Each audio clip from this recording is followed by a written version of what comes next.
আপনারা দেখছেন বাংলার মুখ নিউজ। বিস্তারিত খবরে যাওয়ার আগে দেখে নেব আজকের সংবাদ শিরোনাম। চ্যানেলে নতুন হয়ে থাকলে চ্যানেলটি সাবস্ক্রাইব করুন, লাইক করুন, শেয়ার করুন। আপনার একটি লাইক, একটি শেয়ার আমাদের নিত্য নতুন খবর পরিবেশন করতে উৎসাহ প্রদান করে। তাই মনোযোগ সহকারে সম্পূর্ণ ভিডিওটি দেখুন। নিত্য নতুন খবর পেতে আমাদের ছোট্ট এই ইউটিউব চ্যানেলে নজর রাখুন, সঙ্গে থাকুন, খবরে থাকুন, সচেতন থাকুন। চমকে দেওয়ার মতো খবর পেতে সে শব্দের সাথে থাকুন।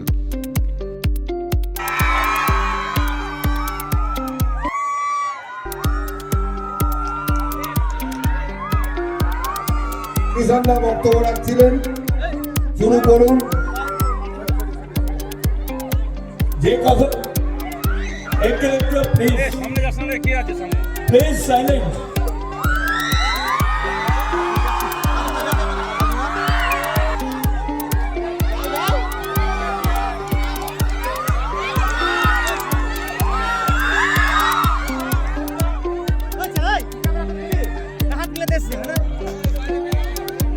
আমাদের নিরাপত্তার ব্যাপার আছে। আমি প্রার্থী কিষানরা এবং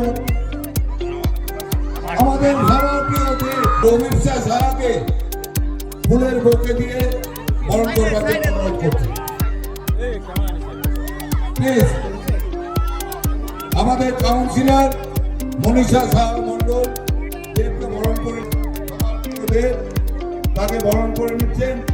আর আমাদের অমিতা শাহ, আমাদের এই ওয়ার্ডের কাউন্সিলর অশোক রায় কন্যা, তাকে ফুল দিয়ে বরণ করে নিচ্ছেন। আমি বিধানসভার বক্তব্য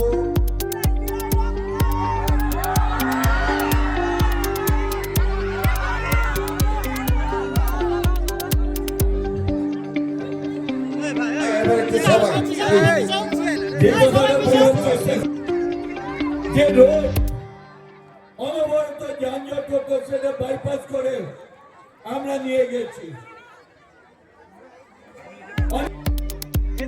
কাজ করেছিলাম। এবছর এই এলাকা সহ আরো অনেক জায়গায় জলে ডুবতে দিনি। তার মানে আমরা কাজ করি, আমাদের নেত্রী উপকৃত হয়েছে। আর আমি তাই আপনাদেরকে বলবো, আমাদের নেত্রী চলচ্চিত্র জগতের ছেড়ে মানুষের সেবায় আত্মনিয়োগ করেছে। প্রিমিয়ার শোতে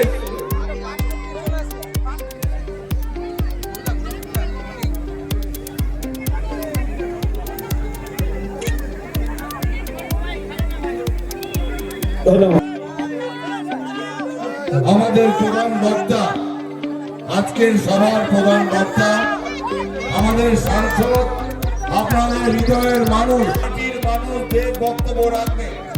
তার আগে আমি আমাদের যে মুখ্যমন্ত্রী মমতা বন্দ্যোপাধ্যায়কে তাকে বসাতে হবে।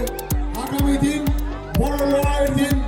এই চতুর্থবারের মুখ্যমন্ত্রী মমতা বন্দ্যোপাধ্যায়কে বসিয়ে কেন্দ্রের বিজেপি সরকারকে আগামী দিনে উৎখাতের ডাক দিতে হবে। সেটাকে আমরা ইনোভেশন করবেন আমাদের। চ্যানেলে নতুন হয়ে থাকলে চ্যানেলটি সাবস্ক্রাইব করুন, লাইক করুন, শেয়ার করুন। আপনার একটি লাইক, একটি শেয়ার আমাদের নিত্য নতুন খবর পরিবেশন করতে উৎসাহ প্রদান করে। তাই মনোযোগ সহকারে সম্পূর্ণ ভিডিওটি দেখুন। নিত্য নতুন খবর পেতে আমাদের ছোট্ট এই ইউটিউব চ্যানেলে নজর রাখুন, সঙ্গে থাকুন।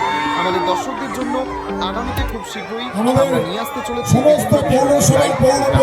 এই প্রোগ্রামের নোটিফিকেশন পেতে আমাদের চ্যানেল সাবস্ক্রাইব করার পরে বেল আইকনটি বাজিয়ে দেবেন। তাহলে আমাদের নোটিফিকেশন আপনার ফোনে সবার আগে চলে যাবে। বোঝাই যায় না এই নির্বাচনটা কিসের হচ্ছে। এই নির্বাচনটা কি জেতার পর কে কতগুলো মন্দির করবে, না জেতার পর কে কতগুলো মসজিদ করবে? কিছুদিন আগে শুনলাম বাবরি মসজিদ করবে, এটার জন্য ভোটটা দিন। আমি মন্দির মসজিদ নিয়ে আলোচনা করতে চাইছি না, কিন্তু নির্বাচনটা কিসের জন্য হচ্ছে? এই নির্বাচনটা হচ্ছে কে কতগুলো স্কুল করবে, কে কতগুলো হসপিটাল করবে, কে রাস্তা করবে, কে মানুষকে ভালো রাখবে, কে মানুষকে বাঁচিয়ে রাখবে। এই নির্বাচনটা হচ্ছে সেই নির্বাচন।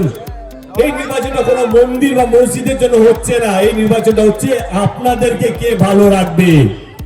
এই নির্বাচনটা জয় শ্রীরাম বা জয় বাংলার হচ্ছে না, এই নির্বাচনটা হচ্ছে বাংলার প্রত্যেকটা মানুষকে ভালো রাখা নির্বাচন। তো আপনাদেরকে ভাবতে হবে 23 তারিখে কে কাকে এগিয়ে রাখবেন, থাকলে চ্যানেলটি সাবস্ক্রাইব ধর্ম করুন, শেয়ার করুন। না যে কাজটা ইম্পর্টেন্ট সেইটা। আমাদের নিত্য নতুন খবর পরিবেশন করতে উৎসাহ। মমতা ব্যানার্জি সরকার কোনগুলো ধর্ম জিজ্ঞেস করে কাজ করে না, কারণ আমাদের কাজটাই হচ্ছে ধর্ম, মানুষকে বাঁচিয়ে রাখাটাই হচ্ছে ধর্ম, মানুষকে এক রাখাটাই হচ্ছে আমাদের ধর্ম। আমরা নিয়ে আসতে চলেছি বিভিন্ন বিষয় নিয়ে লাইভ প্রোগ্রাম। এই প্রোগ্রামের কিন্তু নোটিফিকেশন পেতে আমাদের চ্যানেল সামনে মন্দির আছে, কিন্তু বেল আইকনটি বাজিয়ে দেবেন, তাহলে এটা শুধু বাংলার সমস্যা নয়, এটা কিন্তু ভারতবর্ষের শুধু সমস্যা নয়, ধর্মটা পৃথিবী জুড়ে সমস্যাটা। বড় বড় নেতারা এইভাবে এইভাবে ভাগ করে রাখে। ব্রিটিশরা আমাদেরকে 250 বছরের বেশি রুল করেছিল, হিন্দু মুসলিম দেখিয়ে দেখিয়ে তারা 250 বছরের বেশি রুল করে গেছে, রাজত্ব করে গেছে এই ধর্মের সুশুরি দিয়ে দিয়ে। আজকে এই ধর্মের সুশুরি পৃথিবী জুড়ে দেখতে পাচ্ছেন, ইরান, ইসরায়েল, আমেরিকার ওয়ার দেখতে পাচ্ছেন। আমেরিকার মতন এত পাওয়ারফুল দেশ সে ইরানে হামলা করছে, কারণ তাদের মনে হচ্ছে তারা সুরক্ষিত নয়। ইসরায়েলের মতন দেশ তাদের প্রধানমন্ত্রী ইরানের উপরে হামলা করছে, কারণ তাদের মনে হচ্ছে জিউসরা সুরক্ষিত নয়। পাকিস্তান তাদের মুসলিম ভাইদেরকে বলছে যে আমরা এই কারণে অ্যাটাক করছি কারণ মুসলিমরা সুরক্ষিত নয়। বাংলাদেশের লোকেরা বলছে আমাদের দেশেও মুসলিমরা সুরক্ষিত নয়। সেইভাবে আমাদের দেশে আমাদের এটা বোঝানো হচ্ছে যে হিন্দুরাও সুরক্ষিত নয়। এটা হচ্ছে ওয়ার্ল্ড পলিটিক্স, এটা হচ্ছে পৃথিবী। যারা বড় বড় নেতা রাজত্ব করতে ভালোবাসে, যে নিজের চেকটা ছাড়তে চায় না, তারা এই ধর্মের সুশুরিটা বাঁচিয়ে রাখে। কারণ মানুষের সামনে যদি ধর্ম ঝুলিয়ে দাও, মানুষ হসপিটাল চায় না, মানুষ স্কুল চায় না, মানুষ রাস্তাঘাট চায় না, মানুষ কিছু চায় না। মানুষের সামনে ধর্ম রাখলে মানুষ শুধু মন্দির চায় আর মসজিদ চায়, সেটা ভুল নয়। কিন্তু ইলেকশনটা কোনো মন্দির মসজিদের জন্য নয়। ইলেকশনটা হচ্ছে অনেক বাচ্চারা আছে তাদের ভবিষ্যতের জন্য। ইলেকশনটা হচ্ছে একটা ভালো সুস্থ পরিবেশ তৈরি করার জন্য। ইলেকশনটা হচ্ছে মানুষ যেন নির্ভয়ে বাঁচতে পারে, এইটার জন্য নির্বাচন। 23 তারিখে আমাদের এখানে নির্বাচন। আমি আবার বলছি, আমি আপনাদের ভোট চাইতে আসিনি, কিন্তু নিশ্চয়ই এটা তো বলতেই পারি যে যেই সরকার গত 15 বছর ধরে মানুষকে এক রাখার চেষ্টা করেছে, যেই সরকার মানুষকে কোনদিন জিজ্ঞেস করেনি আপনি হিন্দু না মুসলিম, তার সত্ত্বেও বাড়িতে কন্যাশ্রী পৌঁছেছে, লক্ষ্মীর ভান্ডার পৌঁছেছে, স্বাস্থ্য সাথী কার্ড পৌঁছেছে, সমস্ত রকম প্রকল্প পৌঁছেছে, কোনো ধর্ম না জিজ্ঞেস করে, ভিডিওটি দেখুন, তাতে আরেকবার যেটা উচিত আমাদের উচিত ছোট্ট এই কিনা। ইউটিউব চ্যানেলে নজর রাখুন, সঙ্গে থাকুন। আমাদের 23 তারিখের নির্বাচন আগামীতে খুব আমি জানি আমরা এই সিটটা আমরা বিভিন্ন এতটা ভালো প্রভাব করতে পারিনি। এই প্রোগ্রামের নোটিফিকেশন পেতে গতবার আমাদের আমরা এই চ্যানেল সিটটা জিততে সাবস্ক্রাইব পারিনি। করার পরে বেল আইকনটি আমরা একটা বাজিয়ে মানুষকে দেবেন, বোঝাতে তাহলে পারিনি। আমাদের নোটিফিকেশন আপনার কিন্তু ফোনে এইবারে সবার আগে চলে যাবে। 23 তারিখে নির্বাচন, এখানকার মানুষ, এখানে যারা এসছেন বা যারা ভোট দিতে যাবেন এই বিধানসভায়, সবাইকে অনুরোধ করছি যে যদি আপনাদের মনে হয় যে না আমাদের দল মমতা ব্যানার্জি এবং আমাদের যিনি প্রার্থী আছে আশিস বাবু যদি যোগ্য হয়, তাহলে 23 তারিখে সবকটা ভোট যেন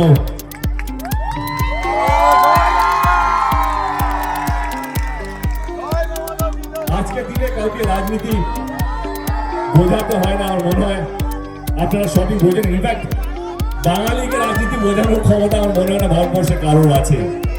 জানি আপনাদের মাথায় চিন্তা বা আমাদের কর্মীদের মাথায় চিন্তা হচ্ছে হয়তো 90 লাখ ভোটার কমে গেছে। তো আমি গ্রামে গ্রামে ডিস্ট্রিক্ট গত 15-20 দিন ধরে ঘুরছি। আমি আমার কর্মীদেরকে বলে যাচ্ছি এখানে, পরে আপনারা মিলিয়ে নেবেন, যে 2021-এ যা ফল করেছিল তৃণমূল কংগ্রেস, তার থেকে মিনিমাম 5টা অন্তত বেশি সিট এইবারে জিতে আসবে, এটা নিয়ে কোনো সন্দেহ নেই।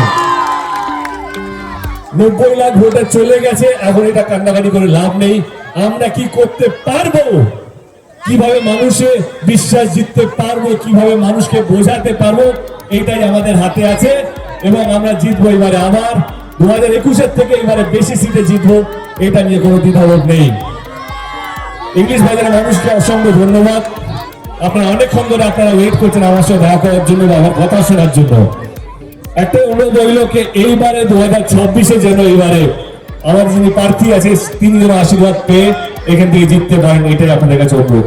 থ্যাংক ইউ সো মাচ, ভালো থাকবেন, আবার কোনো না কোনো ভাবে দেখা হয়ে যাবে। থ্যাংক ইউ সো মাচ, ভালো থাকবেন, থ্যাংক ইউ।